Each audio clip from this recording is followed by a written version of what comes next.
Welcome to the Sleep is a Skill podcast. My name is Molly McLaughlin, and I own a company that optimizes sleep through technology, accountability, and behavioral change. Each week, I'll be interviewing world-class experts ranging from doctors, innovators, and thought leaders to give actionable tips and strategies that you can implement to become a more skillful sleeper. Let's jump into your dose of practical sleep training.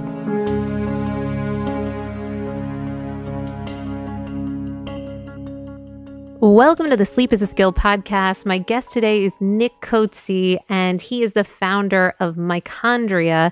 It's a red light therapy company, and this actual episode is part of a series of podcasts that I'd actually recorded last year and bringing them out of the archives and delivering it to you now. I really hope that you enjoy this podcast where we go pretty deep on the science so far to date of red light therapy. I'm sure many of you may have heard of it, but getting a real connection or building that bridge and connection as to why this could be a strategy for improving your sleep and your health results.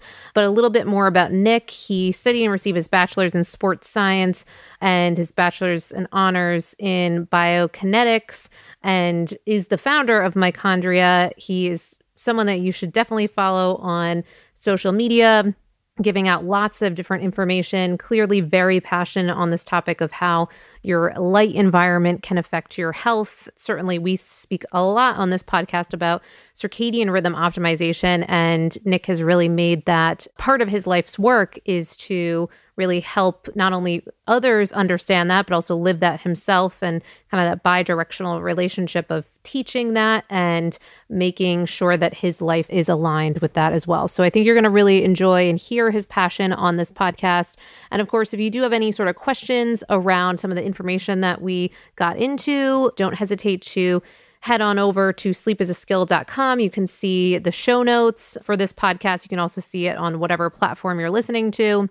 And check out Nick's information. Follow him, like I said, on different social media platforms. Lots of information there. And then if you do go to sleepisaskill.com, we do have that little bot system in the right-hand corner that any questions that you have in real time, don't hesitate to ask, and we'll make sure we get those addressed, whether from Nick or for any questions that you're dealing with in the area of optimizing your sleep. Without further ado, let's jump into the podcast.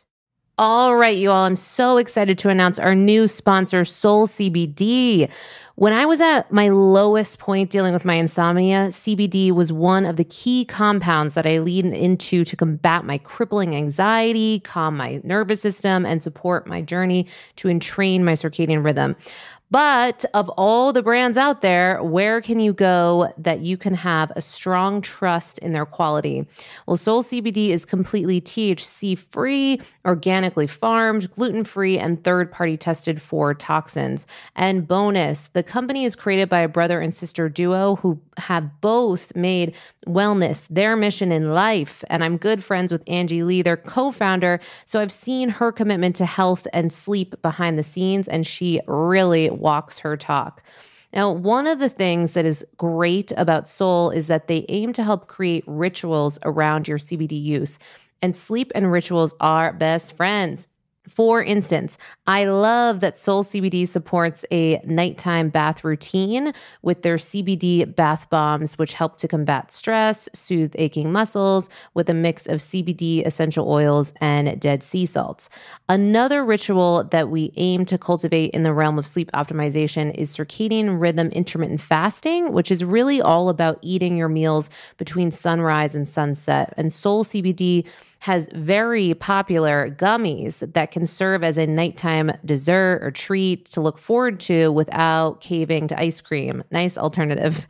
My go-tos personally are their oils, capsules, topicals, and even CBD bath bombs. It's helpful for anyone who struggles with anxiety, pain, or sleep. Now, particularly when I'm traveling, I like to lean into as many things as possible to help with inflammation, and CBD does just that. Now, here's a really cool part. You get 15% off automatically and free shipping when you go to mysoul.com/sleep is a skill. I'm going to say say that again, you get 15% off automatically. All you have to do is go to this link, which will be in the show notes, mysoulcbd.com/sleep is a skill. All right, let's get on to the show. And welcome to the Sleep is a Skill podcast. Nick, I am so grateful that you're able to take the time on, another side of the planet to actually have this conversation today. So thank you so much for being here. Thanks, Molly. Really excited to talk to you guys. And talking about sleep and light is absolutely up my alley. So really excited to talk to your audience about some of that content today. Oh, absolutely. I mean, already in our kind of preamble before we started recording, it already became very abundantly clear that we've got some synergy and similar stories around sleep and light. So I think it can make a lot of sense to begin at the beginning and to hear a bit of your story of how you got to this place, how you've become kind of a thought leader in this area around light, sleep, health, and how you've transformed your own life as it relates to those things. Yeah, so I originally studied a BSc in sports science, and then I did a postgraduate in biokinetics. And I started studying in 2013. I never used to be healthy at all. I, just ate whatever I wanted, got away with most things, was able to kind of skim through high school. And then when I got to university, I got this, slap of reality, realizing, I needed to up my performance. And I basically, within my first semester of studying, I didn't quite, make it. I failed 2 of my subjects, actually. And, a lot of my friends and family, my loved ones had these like really high expectations. They thought I was going to do really well. And I quickly realized that turned into me letting a lot of people down. So in 2013, I started looking into the whole field of biohacking. And this was, just to like level up my performance, make sure I could show up as my best self for both, myself and for those who loved and cared for me. And I quickly realized there were so many things outside of just diet and exercise that we were not looking at. Diet and exercise, most of us were looking at it and probably getting it about 80% right. But then when I started looking at all these different fields, one thing I'd never paid attention to was sleep. And what I very quickly realized is when it comes to sleep, the most important factor, we've got all these different factors that basically can optimize our sleep pattern, or let's say your circadian rhythm. And of all of these factors, the most important one was light. And I was shocked when I started doing the research and seeing all these different, areas of health that no one was really looking at. I realized how far gone we are from nature. I mean, when we talk about food, a lot of people approach it in they use like a paleo approach. What did our ancestors eat? When we start looking at our light environment and we start comparing that to what we evolved to live under and the type of life we would have been exposed to if we were outside in nature, and we compare that to what's inside, we see that there is, this huge kind of disconnect between us and nature. And, of all the different fields when I was, looking at biohacking, I was optimizing my diet, my exercise, and all these fields. What I very quickly realized was optimizing my light environment was probably the most important thing that I looked at. And after my studies, I started practicing as a biokineticist, which is probably something similar to a physiotherapist overseas. And we were, the standard approach to health is just use exercise as a mode of treatment. And what I was doing with a lot of my clients back then was, optimizing these other little things, getting their light environment right, focusing on all these different things around circadian rhythms. And I found that there was no area of health that sleep didn't seem to impact. I had, people that were struggling with knee injuries that had been going on for years. And because they started focusing on their light environment and increasing their sleep quality, those kind of niggles would disappear. There was people who had terrible blood glucose levels. They were diabetic. And, they were eating, let's say, like a ketogenic diet. And they were still, not quite optimal. And they found when they start optimizing all these different factors around sleep, we started seeing these great improvements. So that's when I started, I originally actually started with a blue blocker glasses company. And those are the glasses that help to block blue light at night. And those help to, optimize your circadian rhythm in your sleep and try and create more of a natural light environment at night. And then what I realized, at the one end of the spectrum, we're blocking light because we're getting too much of it. But almost, not more important, but just equally as important is, when you look at sunlight versus artificial lighting, you see that we're missing out on this big red and near infrared spectrum of light, which we'll obviously talk about why that's important now. But the biggest thing I realized is we've basically created indoor lighting for one specific purpose, and that was vision. We don't take into account what kind of physiological effect the indoor lighting is having on us. So while they're becoming extremely energy efficient because they use less electricity, they're cutting out the kinds of spectrum of light that maybe our eyes can't perceive, but will not directly see, but they can technically perceive, as well as any of our cells, be that skin cells or even any of your internal organs, if we're talking about some of the more longer frequencies of light. Those things are just completely missing from our spectrum. And that's kind of where we got into red light therapy, and we started Mychondria. And I've actually since then stopped working as a biokineticist, and primarily just focusing on Mychondria. And we deal with a whole bunch of people based on individuals, but also practitioners. So currently we're in a place where we're having, we feel like the best impact we could have on the world. We're reaching people at education level and teaching people about these things, and then supplying people with the tools in order to optimize their health and really create this huge change, because it's just one of those areas that people don't tend to be paying enough attention to. Oh, I so relate to that story. And I'm so grateful that you're on this path to help no pun intended, shed light on this topic. And really, of course, we're, playful about it, but it really has a huge impact and can make such a difference for so many people on so many levels, even from a mood perspective that, really, really, particularly right now in 2020 and beyond, and pandemics, it's so crucial. So I think it could help, because I know when I sometimes will approach this with different clients that are really struggling with their sleep, of all the things, sleep tech is this huge booming industry, and so much money is really involved in there, right? And it can occur for some people is like, oh my God, how much money does it cost for me to sleep? What do I invest in? What do I not? And when I will recommend often some red light therapy, if people are coming at this green and have no understanding of the connection, why would that help with my sleep? I'm wondering if you can help kind of guide us through the kind of ABCs, and then we can, of course, go more nuanced. But why do we have this connection? How does this work? A little bit more detail on that, so the people that are new will really understand this.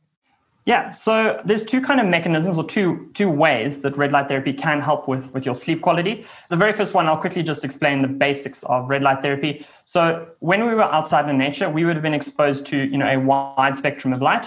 And red and near infrared types of light, the longer wavelengths of light, they tended to be the most dominant frequency of light would be exposed to. If you were on the equator, you would probably get exposed to a lot of ultraviolet light, but that might not happen if you were up in Norway. And it would also vary, depending on the season or whichever. But red and near infrared light at any given stage, whether you're on the equator, whether you're in Norway, whether it's summer, winter, middle of the morning, midday, it is always minimum 42% of all the light coming from the sun is red and near infrared light.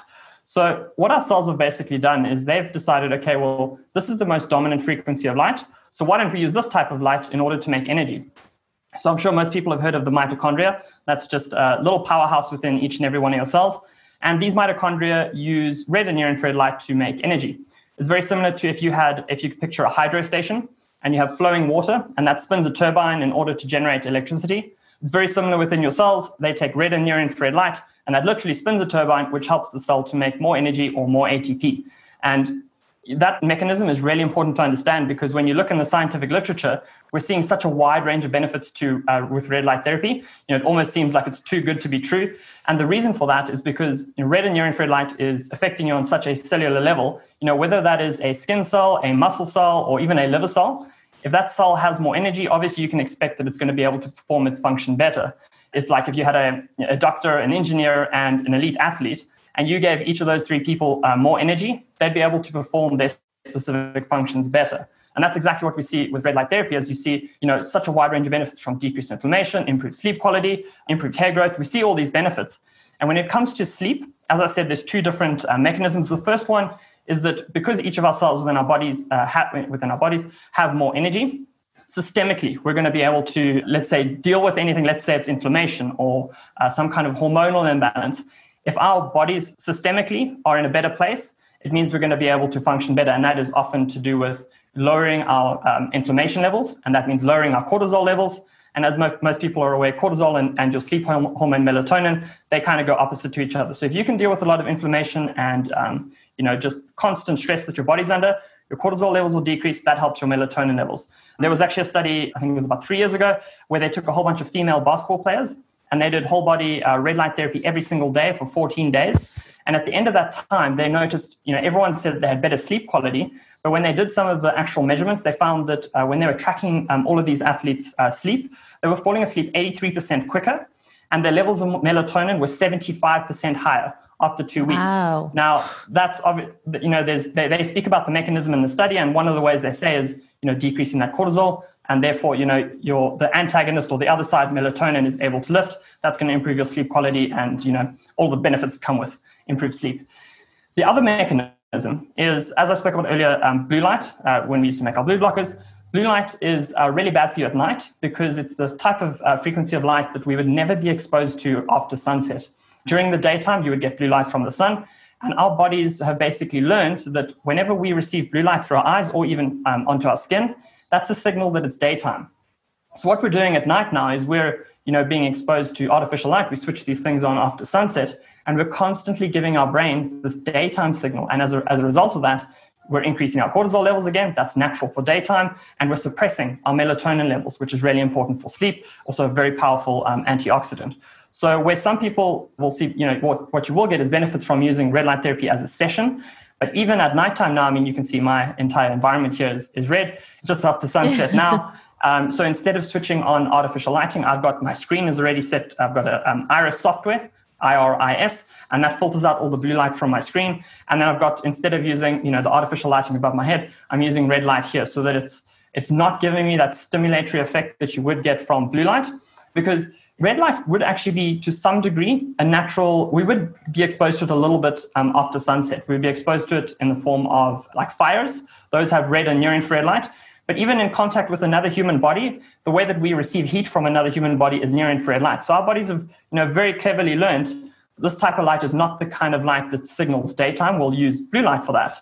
But with modern society, we've completely messed that up, and we're exposing ourselves to more blue light and artificial, the full frequency of light that you would get only during daytime. We're able to do that at night, and that is obviously wreaking problems with our sleep quality. So on one hand, direct red light therapy has that systemic benefit of lowering inflammation and therefore, having, as a consequence, increasing your melatonin levels.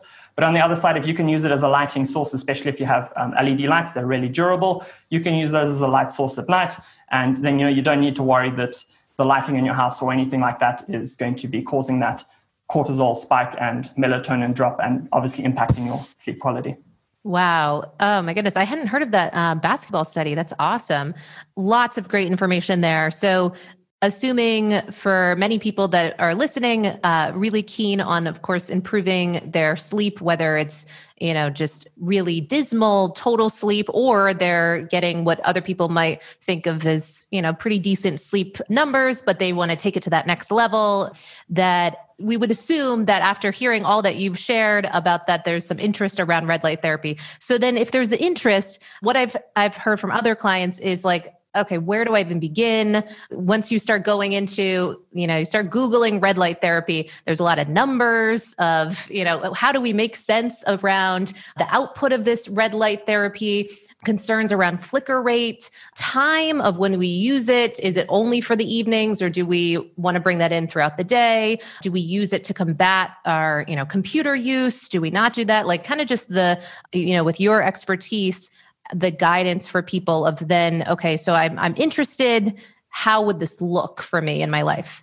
Perfect. So I'll start with kind of how to use the device, and then I'll discuss maybe what to look out for on the market. Perfect. So when it comes to the time of day, you don't have to be too strict with it, because as I mentioned, any time of day, whether that's early sunrise or late, in the middle of the day, we've always got at least 43% red and near infrared light from the sun naturally. So red and near infrared light doesn't actually have that much of a stimulatory effect when it comes to your circadian rhythm. That is more dependent on like your blue light, because that would change according to the time of day. So it makes sense we would use that type of light.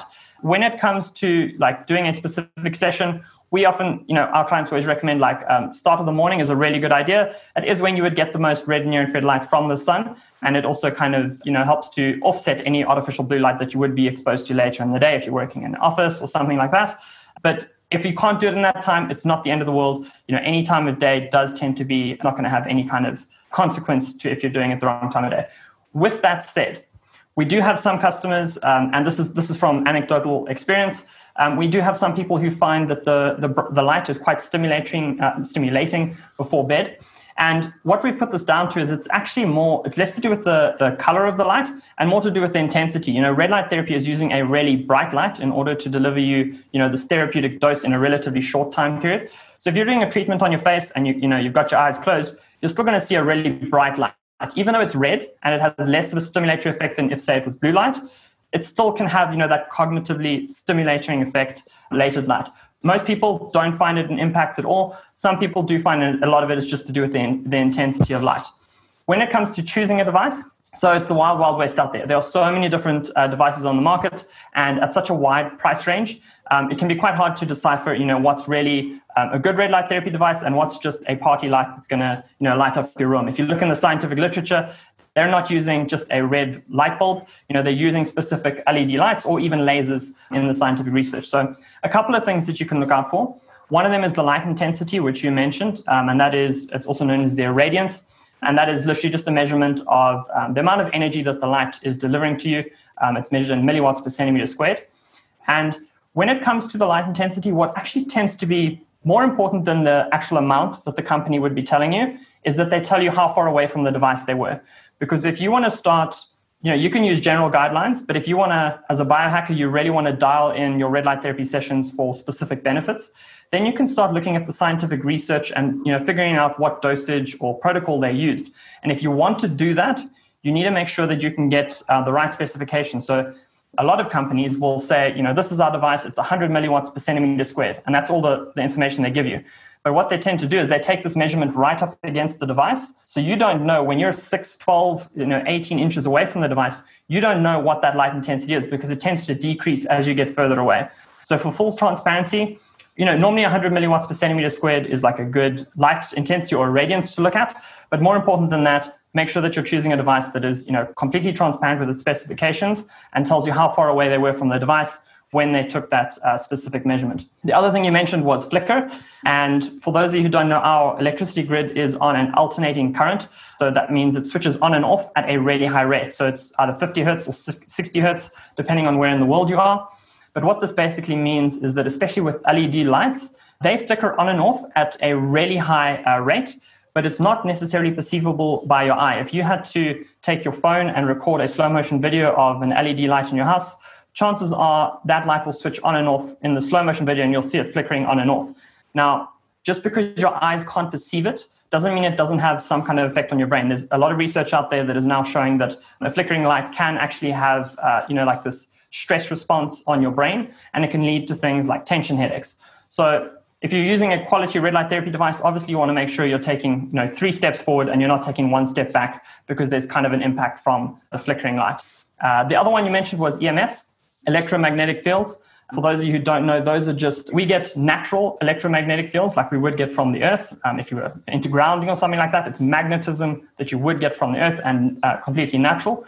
Then you get what's called NNEMF, which is non-native electromagnetic fields. And those are, as the name suggests, non-native. They're not what the human body is used to receiving those kind of frequencies of magnetism. Now, any electrical device, because it has a flowing current in it, will emit some kind of electromagnetic field. But what you find is the further away from that electromagnetic field may only be a couple of inches away from the device. So if you're using a device that has like a really good light intensity, such as 100 milliwatts per centimeter squared, and they say to you from 6 inches, depending on the device, reputable companies should go and check their devices and see, okay, how far away are we getting electromagnetic fields? And with our Mychondria devices, we go, okay, so we give the first measurement at 6 inches. We don't even say 0 inches. We say 6 inches, you're getting this dosage. And from 6 inches and beyond, you have 0 electromagnetic fields. And again, it's one of those things you don't want to take 3 steps forward, 1 step back. We're getting exposed to so many EMFs in the form of, cell phones, Wi-Fi. You don't want to just compound the problem and add those on. And all 3 of those factors tend to be a problem in some of the cheaper devices. So you might have a low light intensity, so you might not actually get the benefits that you're after. You might have a device that is flickering. You might not see it. But if you film it with a slow motion camera, you might see that the light flickers on and off. And then the third one, obviously, is the electromagnetic fields, which you need to be a little bit further away from the device in order to make sure that you're not getting any kind of exposure to excessive EMFs. Wow. Oh my goodness. Thank you so much for walking us through all that. I know that was a mouthful. And I'm curious too, if there's certain myths or things that you think are just particularly noteworthy in the area of red lights. So the thing I mean by that is I know that red light therapy had originally gotten some press for a while when men were talking about using it for testosterone growth, kind of increase. Is that something that you think has validity to it? And or are there any other misnomers rumors or things that just are particularly noteworthy that you wanted to kind of sort through as it relates to things that you hear a lot in this area? Yeah, so with the testosterone, I'll start with that one. That was made quite famous. There's a biohacker probably most people have heard of called Ben Greenfield, and he did this. There's an article, I think it's in the Men's Health, and it says red light therapy, shining a red light on my testicles, increased my testosterone by 300%. And it makes sense. A lot of guys are, we don't get exposed to any kind of light in that area. And red and near infrared light obviously isn't the type of light that's going to burn you, but it is the type of light that has that stimulatory effect I told you about on your cells. And for a guy, 99% of your testosterone is made there. So we see quite quite high improvements in that, as well as fertility rate.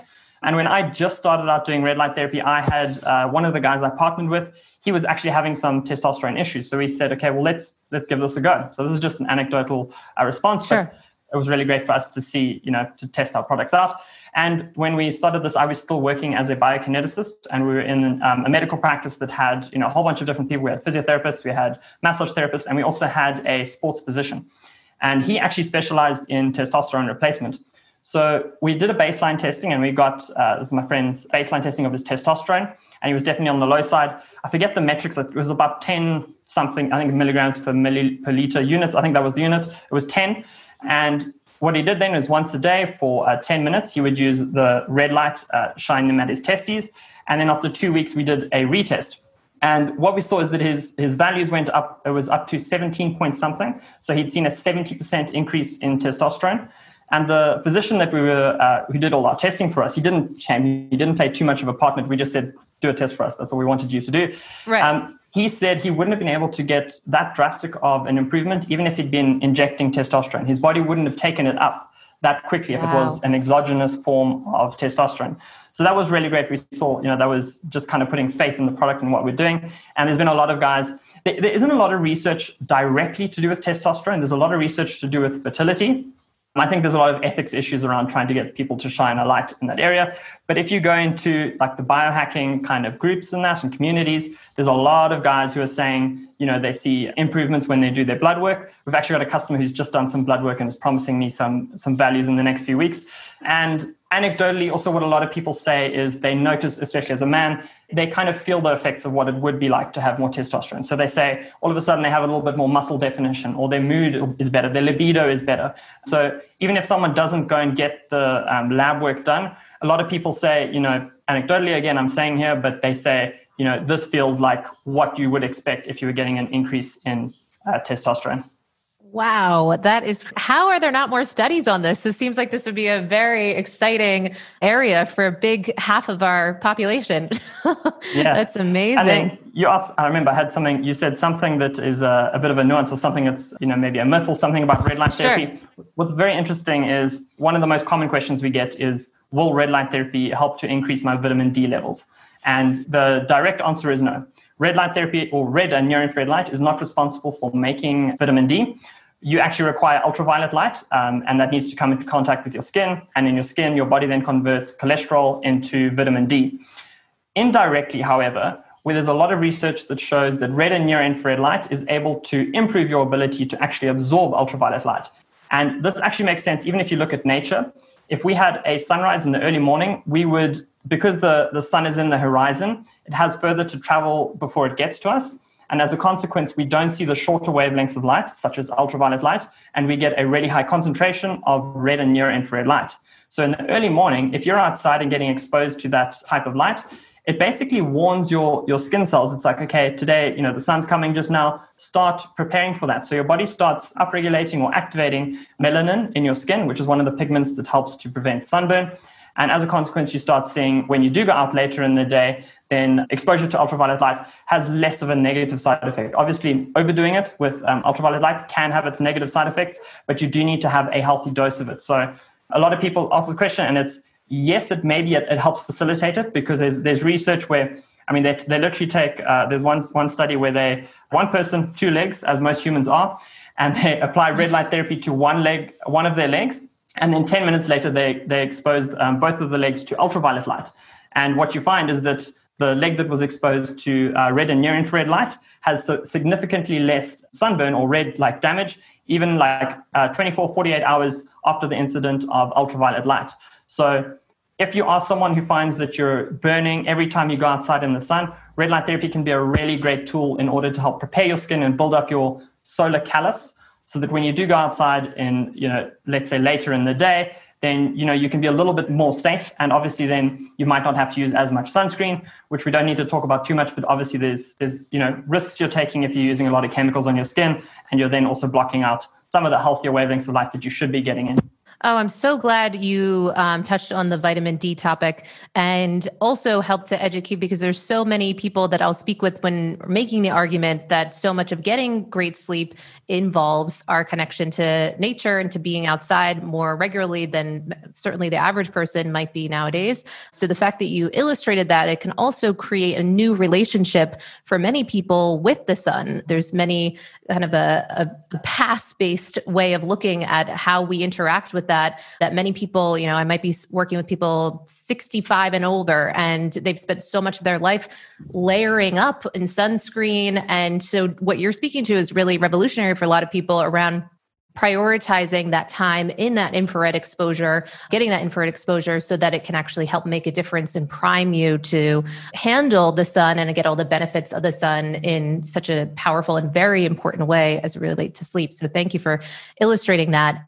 I'll also make the argument at different points too of skin health. And I was wondering if you could share more about red light's effects on things like that, the autoimmune issues, skin issues, and things that, because of course we're talking about this area of sleep, but it is certainly a total health package. And so if we're looking to invest to know some of these things that can really be problematic for people and how that can make a difference, I think is really important. Yeah, so we can talk about the connection between sleep and any of those issues. Yeah. But even a more fundamental level, red light therapy is able to help with inflammation. And just to give someone a brief idea of what inflammation is actually just when your cell is not functioning properly, and basically your cell gets tagged as this cell needs to die. Your immune system starts attacking that cell because it's been tagged with inflammatory markers, they're called cytokines. And red light therapy, because if it is aimed at a specific cell that is not functioning properly, if it is able to produce more energy in that cell, there's a much lower chance of that cell being tagged as a non-useful cell. And therefore, we see a decrease in inflammation. It means your immune system is not going to be overly active. So it's something like psoriasis. Psoriasis is heavily involved. It's inflammation in your skin. So if you can get red light therapy on that area, it's going to help to deal with that inflammation. And your skin cells, basically your immune system is going to stop attacking your skin cells. And that's when you see this great improvements in with psoriasis.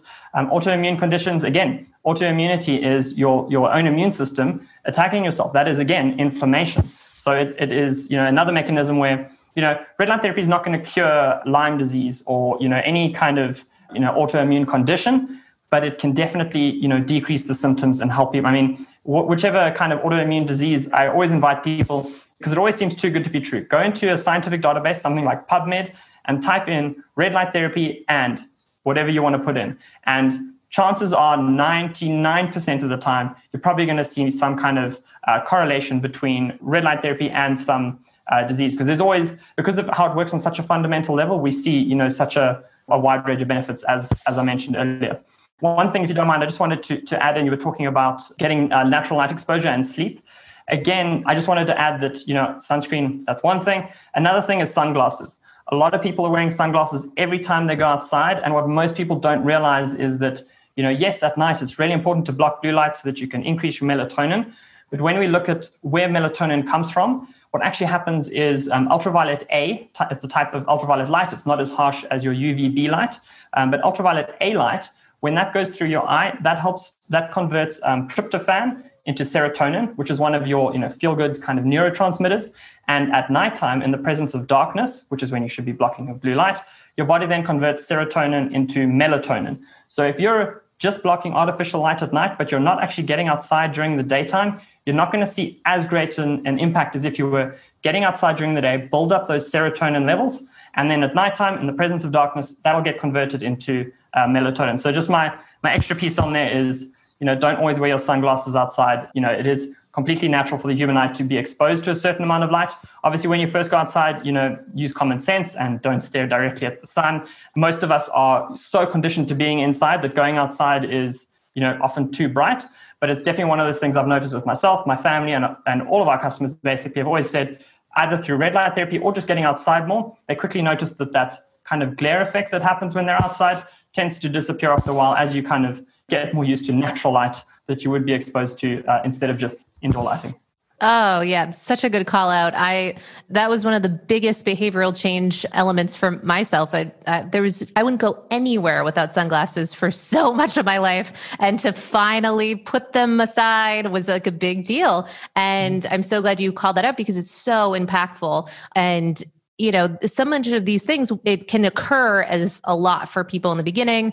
But once we start making some of these basic shifts, it really becomes a set it and forget it. And it can be so, so beneficial. And I love that you took us through the element of serotonin. And I was speaking with another red light company, and they were making the push for exposing red light to the gut for gut health and that production of serotonin. Is that something that you also advocate for as it relates to sleep? Absolutely. I mean, so most people aren't aware that most serotonin is made in your gut, and then that, is connected by the brain-gut axis.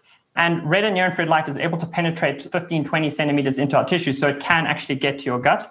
And when you start looking at light on a fundamental level, and you start looking at how it's interconnected with everything in our lives, essentially, if you look at food is just stored light.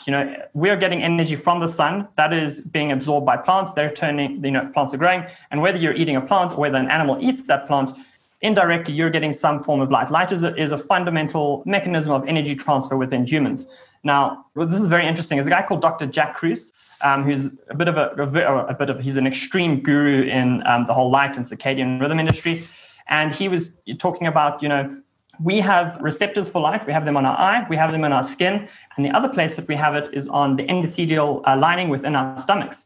And what actually happens is you eat food, and that goes down into your stomach, and your microbiome actually breaks down this light and releases it as light. So your gut lining is receiving photons of light. It's almost like the way that Jack explains it is if you had like a projector, then it's almost like your stomach is that lining, and the gut biome within there they're releasing this light so that your stomach lining or the projector is able to absorb it. So your gut pays a very strong attention to the type of light that you're being exposed to. And it does that for a very specific reason, and that is that the type of light you're being exposed to will tell your body what kind of food will be available in your environment. Our gut microbiome is meant to change with the season. In winter months, we wouldn't necessarily get as many carbohydrates. It wouldn't be freely available because fruit tends to grow more in the summer.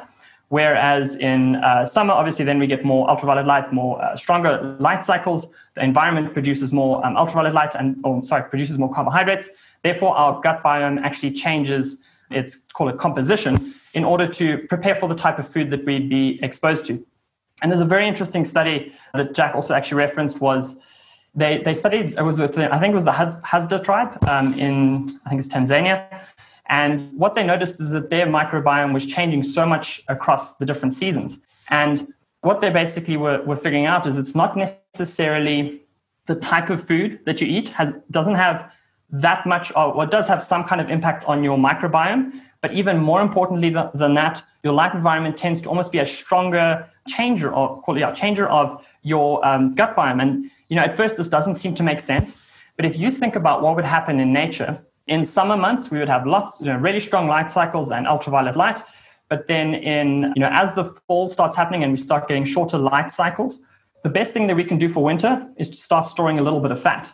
So what happens is you start getting exposed to less ultraviolet light. As a consequence, your vitamin D levels will go down a bit. And that also means that you're not going to be that good at metabolizing carbohydrates. So come the autumn, we're getting lower levels of vitamin D, and we're still got a little bit of carbohydrates that are available in the environment. So as a consequence, your body goes, okay, low vitamin D levels plus carbohydrates equals a signal, winter's coming, let's start storing fat. And this becomes a huge issue when you look at how most people are living their lives these days. No matter where in the world you are, you can get a banana 365 days of the year. So this not eating according to what's in your environment creates a whole bunch of mismatches between your light environment, your gut, and the type of food you're eating. This is definitely a key component of all these metabolic syndromes issues that we have is out of season eating. If you're eating carbohydrates and your vitamin D levels are really high, you find that people don't tend to put on as much weight. I mean, there's a lot of, if you look at, the areas in the world where we have the worst diabetic or the highest diabetic prevalence amongst the population, it tends to be the furthest away from the equator, which is where we get the least amount of ultraviolet light, which is where it should be naturally the least likely that you would get carbohydrates freely in the environment. So in a roundabout way, what I'm saying is your light environment has a very big impact on your gut microbiome, and you should be eating the food that is locally within your region and making sure that you're getting outside into natural light in order to create a harmony between your light environment and the food that you're eating. Oh, I love that.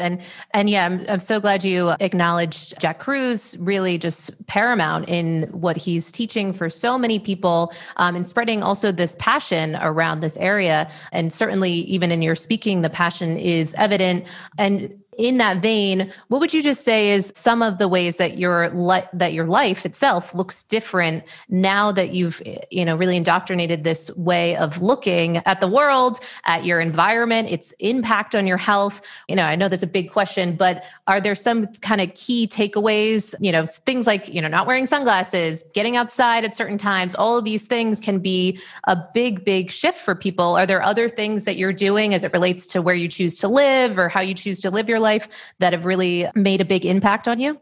The biggest thing that I've taken away from everything that I've learned so far is that you shouldn't get too caught up in what most people are doing or in what current research is saying. Well, I say current research. There's always some research out there that is funded by something, and you should always, basically, I'm just saying, question everything that you have. But your compass when it comes to health is nature.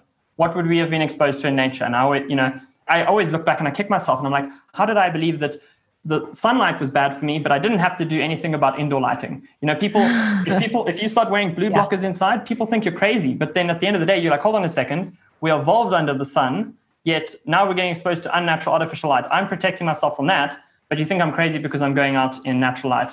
Your compass when it comes to health, I've realized, is if something isn't in line with what you would have seen in nature, I would always be skeptical of it and question it.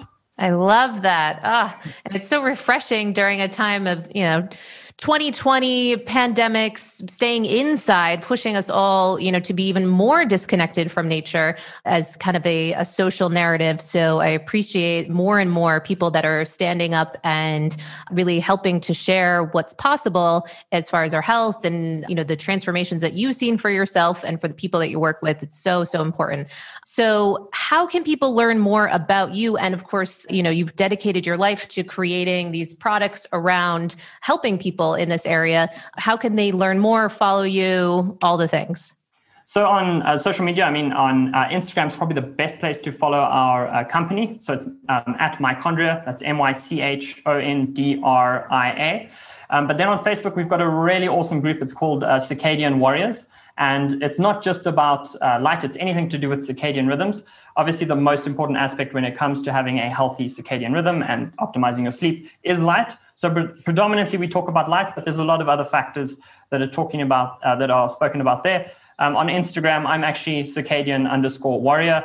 I obviously put out a lot of content all around circadian rhythms, light, and other kind of fields of, light circadian rhythm kind of context. But I would say number one, Instagram, Mychondria, at Mychondria, Mychondria.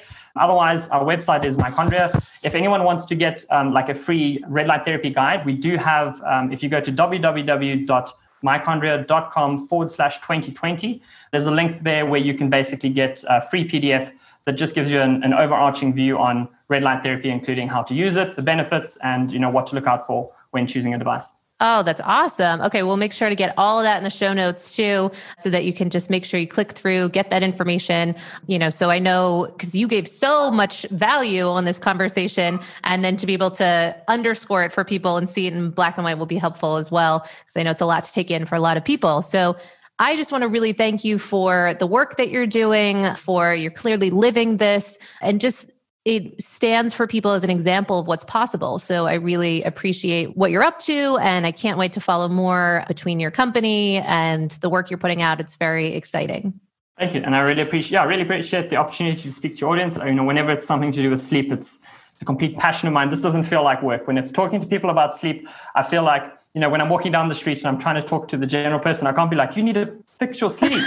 But Yes. now at least I'm not crazy. Like, I walk out of here, I'm a crazy person, but when I'm talking to you guys, I know that I'm not insane. Oh, I love it. Yes, you found your people for sure. Well, I really appreciate it, and looking forward to staying connected and following all the work you're doing. So thank you.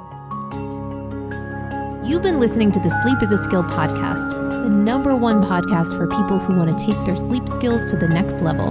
Every Monday, I send out something that I call Molly's Monday Obsessions, containing everything that I'm obsessing over in the world of sleep. Head on over to sleepisaskill.com to sign up.